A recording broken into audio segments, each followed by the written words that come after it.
ଆପଣମାନେ ଯେ କେହି ବି ତାଳ ପିଠା ବା ତାଳ ବରା ବନେଇକି ଖାଇବାକୁ ଚାହୁଁଥିଲେ ଭିଡ଼ିଓଟି ଦୟାକରି ଶେଷ ପର୍ଯ୍ୟନ୍ତ ଦେଖନ୍ତୁ।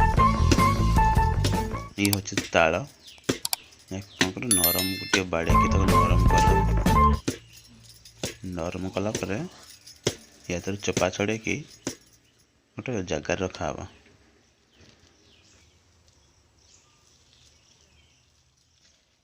ଦେଖନ୍ତୁ ଏ ପାତ୍ର ରଖି ଦିଆହେଲା। ୟାକୁ କ'ଣ କରିବା, ୟା ଦେହରୁ କିଛି ସାହାଯ୍ୟରେ ତାର ଏଇଟାକୁ ବାହାର କରାହବ। ଆମର ସେଇଟା କହନ୍ତି କ'ଣ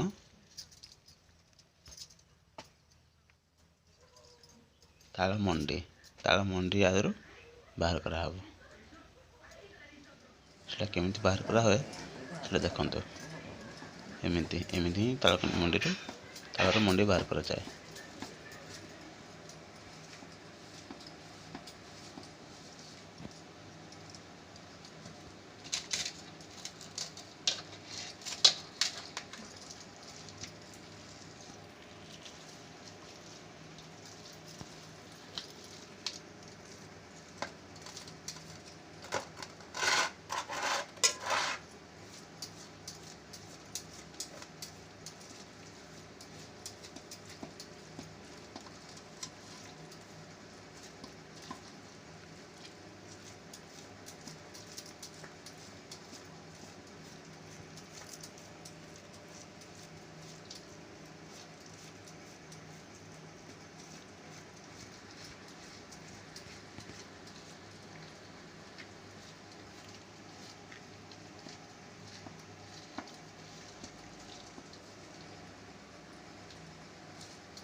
ଏ ଦେଖ ତାଳର ମଣ୍ଡି ବାହାର କରିକି ଏବେ ଟୋଟାଲ୍ ସବୁ ମଣ୍ଡି ବାହାର କରିଦେଇଛି। ୟାକୁ କ'ଣ କରାହବ, ନିଆଁ ଜାଳିକି ୟାକୁ ସିଝା ହବ।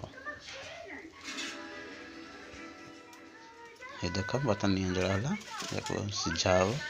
ମିନିମମ୍ ଅଧା ଘଣ୍ଟା 45 ମିନିଟ୍ ଯାଏ ସିଝା ହବ, ସିଝିବା ଯାଏ। ନହେଲେ କଞ୍ଚା ରହିଲେ ଇଏ ପେଟ ଖରାପ କରିବ। ତ ଭଲ ଭାବରେ ସିଝିବାକୁ ଦେବ। ଭଲସେ ନିଆଁ ଜାଳିକି ଆବା ଗ୍ୟାସ୍ରେ, ଯେଉଁଟା ନିଆଁ ଜଳା ଅଛି ସେଇଟା ନିଆଁର ଭଲ ଟେଷ୍ଟ ଲାଗେ ଅଧିକା। ବର୍ତ୍ତମାନ କ'ଣ କରିବା, ୟାକୁ ସିଝିବା ଯାଏ ଛାଡ଼ିଦେବା। A few moments later.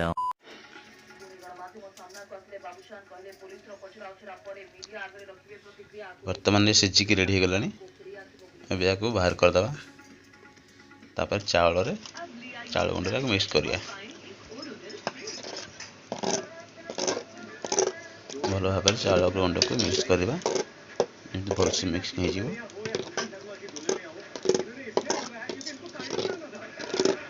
ଆଉ କେତିକି ଚାଉଳ ଗୁଣ୍ଡ ଦେବେ ସେଇଟା ନିଜ ଉପରେ ଡିପେଣ୍ଡ କରେ। ସେତିକି ତାଳମଣ୍ଡି ସେତିକି ଚାଉଳ ଗୁଣ୍ଡ ଦେବେ, କାହିଁକିନା ଯେମିତିକି ପକୋଡ଼ି ଯେମିତି ଛାଣି ହେଲା ଭଳିଆ ସେମିତି ମିକ୍ସ କରିବେ।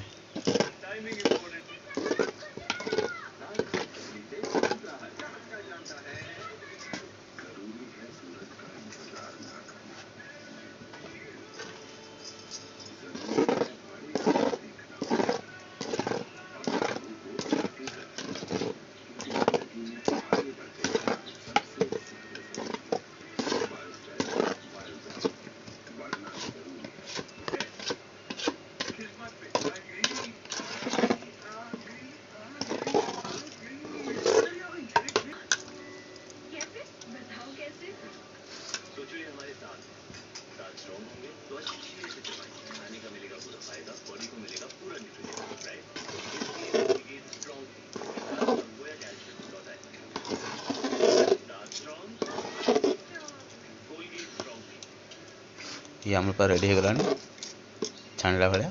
बर्तमान तेल गरम कर कौन करिया छाणिबा।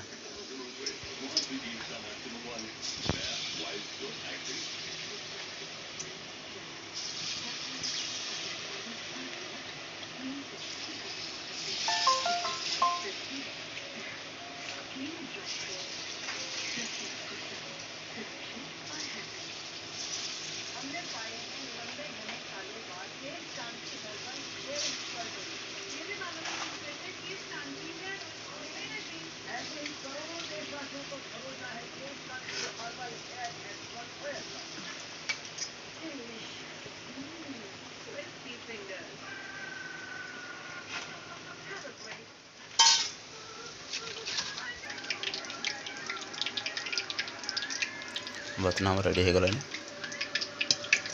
ଛାଣିକି ଗୋଟେ ପାତ୍ର ରଖିବା।